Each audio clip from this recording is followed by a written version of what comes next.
থাইল্যান্ডের ঐতিহ্যবাহী সংক্রান্ত উৎসবকে ঘিরে জমজমাট থাকে দোকানপাট, কিন্তু এবারের চিত্রটি ভিন্ন। ব্যাংককের সামপেং মার্কেটে ওয়াটার গান বা পানির বন্দুকের বিক্রি অর্ধেকে নেমে এসেছে বলে জানান ব্যবসায়ীরা। বিক্রি কমে যাওয়ায় নতুন করে পণ্য আনা কমিয়েছেন তারা। পাইকারি ক্রেতারাও ঝুঁকি নিতে চান না, এতে পুরো বাজারেই মন্দাভাব দেখা দিয়েছে। আমাদের বিক্রি অনেক কমে গেছে, তাই আমরা কম পণ্য নিচ্ছি, লাভও কমে গেছে। গত বছর বিক্রি অনেক ভালো ছিল, এখন আমরা কম স্টক রাখছি। অন্য ব্যবসায়ীরাও কিনে পুনরায় বিক্রি করতে আসছেন না। জ্বালানির দাম বেশি, অনেক জিনিসের দামই বেড়ে গেছে।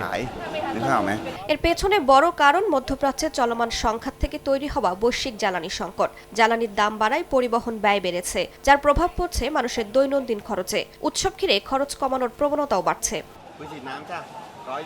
থাই চেম্বার অব কমার্সের এক জরিপ বলছে, এবারের সংক্রান্ত উৎসবে মোট ব্যয় প্রায় ৩.৭% কমে দাঁড়াতে পারে ১৩০ বিলিয়ন বাথে। জরিপে অংশ নেওয়া ৩৬% মানুষ জানান তারা আগের চেয়ে কম খরচ করবেন। আরেকটি জরিপে দেখা যায় অর্ধেকের বেশি মানুষ অর্থ সাশ্রয়ের জন্য উৎসবের কার্যক্রমই এড়িয়ে যেতে চান। এখন আয় খুব বেশি নেই, সবাইকে টাকা সঞ্চয় করতে হচ্ছে।